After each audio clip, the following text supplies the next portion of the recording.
Is there nothing more timeless than the story of a boy and his dog? Well, how about the story of a boy and his dragon? Dreamworks Animation's How to Train Your Dragon was released in theaters on March 26, 2010. The film was directed by Chris Sanders and Dean DeBlois from a script written by them and Will Davies, and it was based on the same-name book series by Cressida Cowell. The film stars the voices of Jay Baruchel, Gerard Butler, America Ferrera, Craig Ferguson, Jonah Hill, and Kristen Wiig. DreamWorks acquired the rights to Cowell's books in 2004, and development on the film began a few years later. Peter Hastings, a story editor on popular animated series like Animaniacs and Pinky and the Brain, was chosen to direct, but unfortunately he left the project after the passing of his wife. Sanders and DeBlois were selected to take his place. They had previously worked together at Disney, or are best known for co-directing and writing 2002's Lilo and Stitch. Interestingly, Lilo and Stitch and How to Train Your Dragon both focus on protagonists who are outcasts that befriend misunderstood creatures, an alien in the former and a dragon in the latter. And if you look real close, you might just see some resemblance between Stitch and Toothless. These gentlemen were not taking on an easy task when they agreed to take over How to Train Your Dragon. Peter Hastings' original vision of the film was a far cry from the final product that was released in theaters. It followed the books much closer, immersed in Norse mythology, and had a much sweeter and whimsical tone, which isn't exactly what the studio wanted. After 4 years of development, Sanders and DeBlois were brought in and had about 15 months to completely revamp the project. This was also their first foray into computer animation after only doing hand-drawn at Disney. In the books, Vikings almost treat dragons like cowboys treat horses, which is probably where the Train Your Dragon title came from. But the filmmakers decided that Vikings should be at war with dragons to give the film more conflict, and it was decided that the protagonist, Hiccup, the smallest Viking, would be the one to end the feud with dragons and establish the Viking-dragon partnership seen in the books. The version of Toothless in the film is also completely different from the version of the book.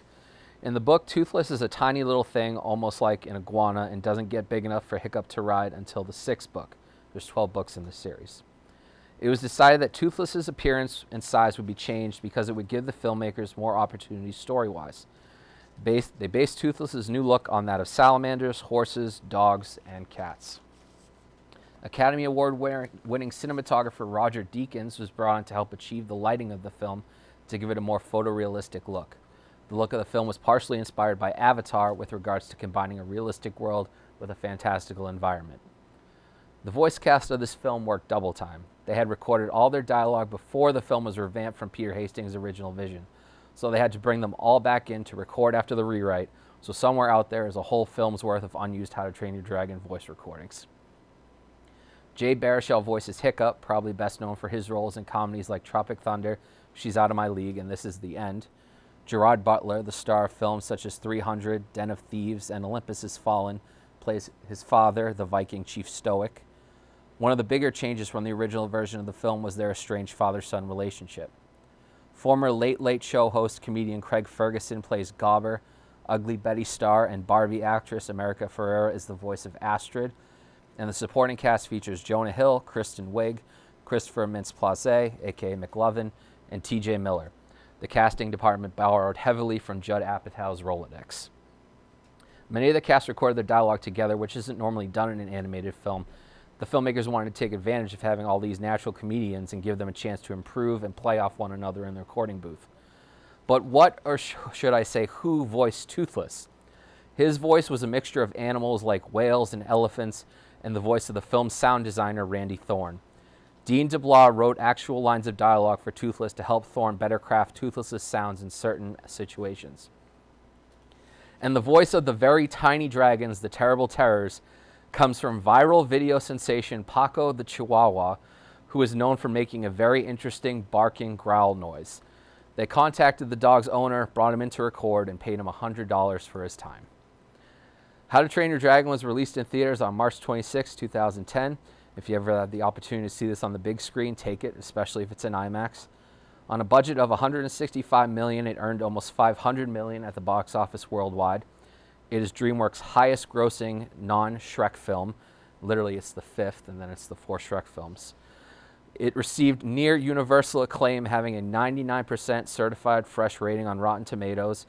It was nominated for 2 Academy Awards, Best Animated Feature and Best Original Score. And it is also worth noting that it won 10 out of the 15 Annie Awards it was nominated for, including Best Animated Feature. The Annies are like the Animation Guild Awards, so like the Oscars for animation. A sequel, How to Train Your Dragon 2, was released in the summer of 2014, and a third film to conclude the trilogy was released in March of 2019. Both sequels were also nominated for the Oscar for Best Animated Feature, and oddly enough, both the first and third film lost the award to a Toy Story film. If I had a nickel for every time a How to Train Your Dragon film lost the award to a Toy Story film, I'd have 2 nickels, which isn't a lot, but it's weird that it happened twice.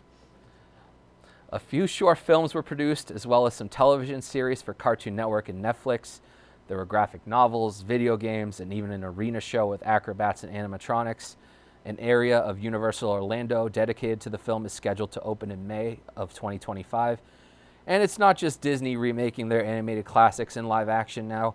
The How to Train Your Dragon remake is set to hit theaters in June of 2025, with Dean DeBlois returning to direct and Gerard Butler reprising his role as Stoic. Amongst all the powerhouses from Disney and Pixar, How to Train Your Dragon has earned its place among some of the greatest animated franchises of all time. Its story of friendship, not just between man and beast, but just between two kindred spirits, is timeless. These films tell a true coming-of-age story that deal with powerful themes such as growing up, sacrifice, loss, and the relationships that define us. These are the themes that can resonate with adults and children, and animated films like this will always stand the test of time. Ladies and gentlemen, for your cinematic experience, we present How to Train Your Dragon.